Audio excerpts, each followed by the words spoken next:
Assalamualaikum warahmatullahi wabarakatuh. Selamat datang kembali di channel YouTube Erna Chan. Tentunya kita akan latihan soal CPNS P3K di lingkup Kementan, Pemprov, dan Pemda. Kali ini kita akan fokus pada pembahasan organisme pengganggu tanaman atau OPT. Tapi sebelum itu saya ingin mengucapkan selamat menjalankan ibadah bulan suci Ramadan ya. Untuk teman-teman yang daftar di formasi yang berhubungan dengan tugas mengamati, mengawasi, mengendalikan organisme pengganggu tanaman seperti formasi penyuluh pertanian dan formasi pengendali OPT, semoga video ini dapat bermanfaat.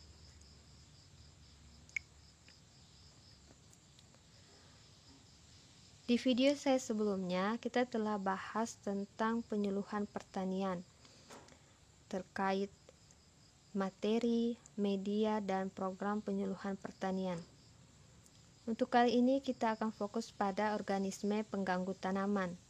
Rujukan bacaannya, teman-teman perlu mengetahui jenis-jenis pestisida, karena jenis-jenis pestisida itu sangat banyak.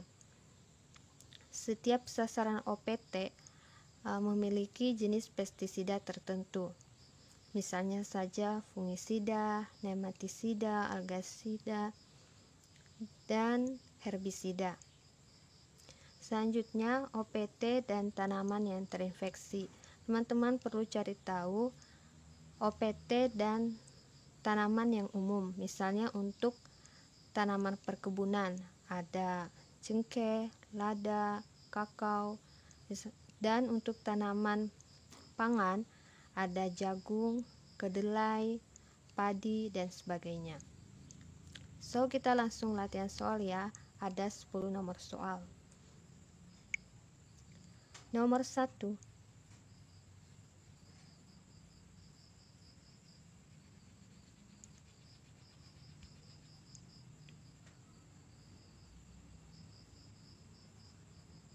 Jawaban yang tepat adalah B.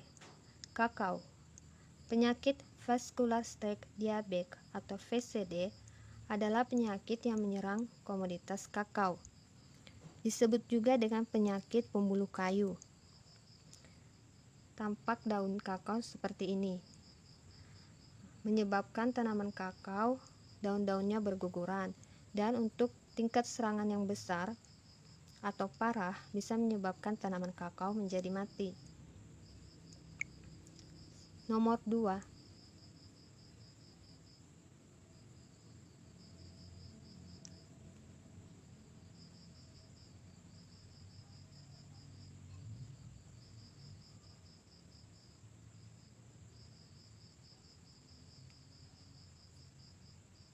Jawaban yang tepat adalah D. Penggunaan mulsa jerami tidak bertujuan untuk mengendalikan hama penggerek polong, karena hama penggerek polong ini menyerang polong tanaman kedelai, tidak ada hubungannya dengan mulsa jerami.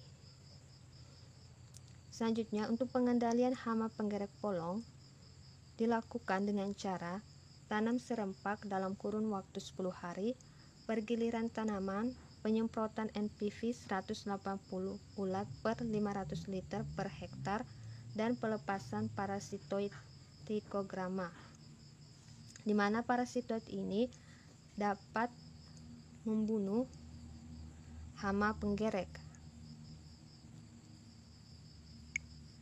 Nomor 3.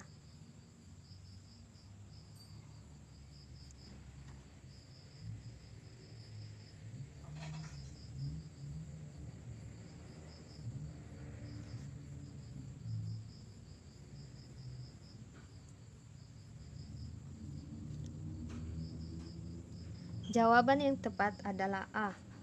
Mencegah tumbuhnya gulma. Salah satu fungsi penggunaan mulsa pada budidaya tanaman cabai adalah untuk mencegah tumbuhnya gulma. Seperti pada gambar ini, dengan adanya gulma pada permukaan tanah atau permukaan bedengan tanaman cabai, dapat menekan benih-benih gulma yang tersimpan dalam tanah atau disebut juga dengan seed bank, sehingga seed bank ini tidak terkena cahaya matahari dan juga udara. Dan pada akhirnya seed bank ini tidak dapat tumbuh menjadi gulma dan mengganggu pertumbuhan dari tanaman cabai.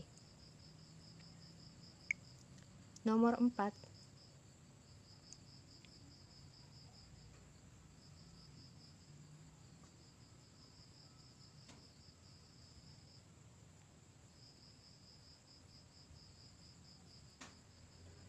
jawaban yang tepat adalah B, fungisida.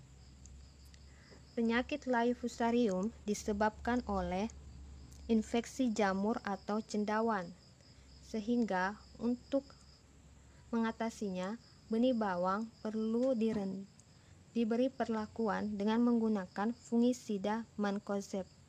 Untuk dosisnya 100 kg benih per 100 gram fungisida.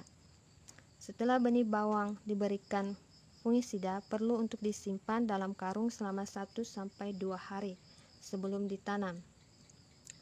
Apabila penyakit layu fusarium ini tidak dikendalikan, akan menyebabkan daun tanaman bawang merah menjadi layu dan pada akhirnya mati, serta umbinya dipenuhi dengan koloni dari cendawan atau jamur. Nomor 5,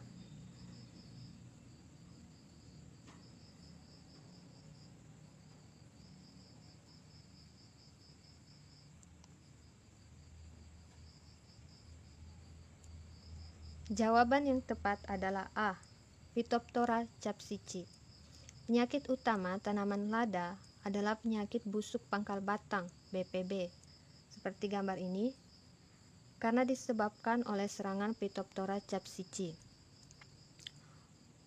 Untuk mencegah infeksi dari Phytophthora capsici, maka perlu diberikan agen hayati, yakni Trichoderma sp, dengan dosis 500 kg per hektar. Selanjutnya, nomor 6.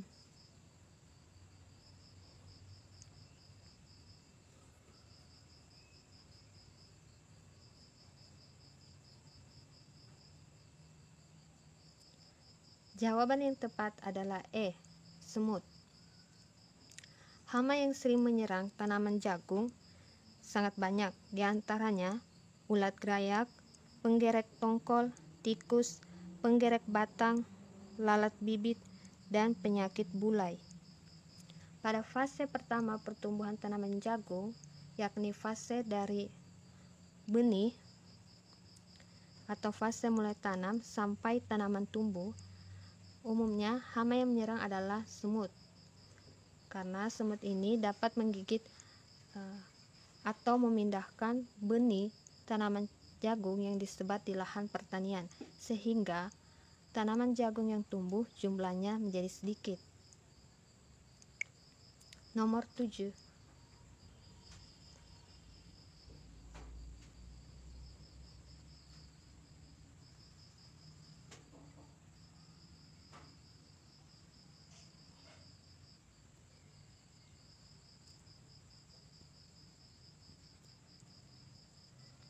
Jawaban yang tepat adalah C, angin. Patogen penyebab penyakit embun bulu yang menyerang tanaman bawang ditularkan melalui angin.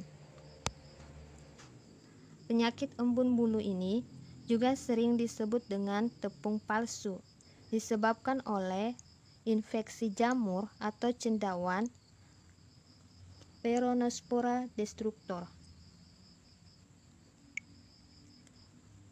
Nomor 8.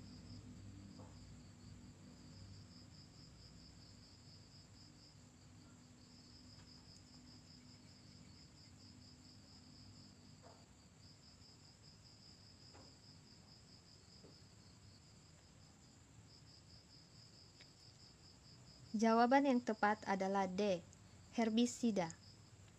Pestisida yang paling tepat membunuh gulma adalah herbisida. Tampak pada gambar ini beberapa jenis dari gulma. Ada gulma rerumputan, gulma pakuan, gulma teki-tekian, dan gulma berdaun lebar. Untuk mengatasi gulma ini, maka diperlukan ada penggunaan herbisida di lahan pertanian.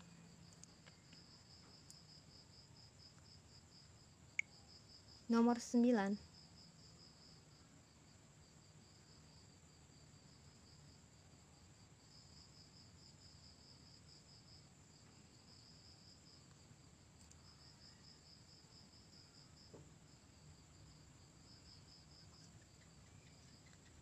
Jawaban yang tepat adalah B, kakao. Bisa dilihat pada gambar ini, kepik helopeltis adalah hama yang sering menyerang tanaman kakao. Apabila kepik ini menyerang buah kakao yang masih muda, dapat menyebabkan buah tersebut menjadi rontok. Sedangkan apabila serangannya pada pucuk, dapat menyebabkan pucuk menjadi layu dan mati. Untuk ranting muda, dapat menyebabkan ranting menjadi mengering dan merangkas.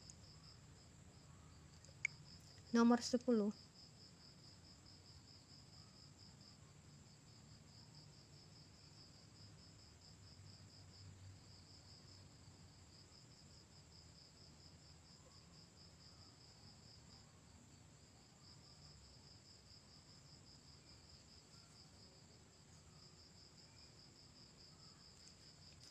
Jawaban yang tepat adalah E. Berdasarkan tangkapan wereng batang coklat atau WBC, apabila populasi WBC beragam atau tumpang tindih, dalam artian ditemukan populasi WBC generasinya beragam, maka persemaian dilakukan 15 hari setelah puncak tangkapan kedua. Sedangkan apabila hasil pengamatan hama WBC ini populasinya seragam atau tidak tumpang tindih, maka persemaian dilakukan 15 hari setelah puncak tangkapan. See you next time. Jangan lupa subscribe dan nyalakan lonceng notifikasinya, karena video selanjutnya akan segera hadir. Wassalamualaikum warahmatullahi wabarakatuh.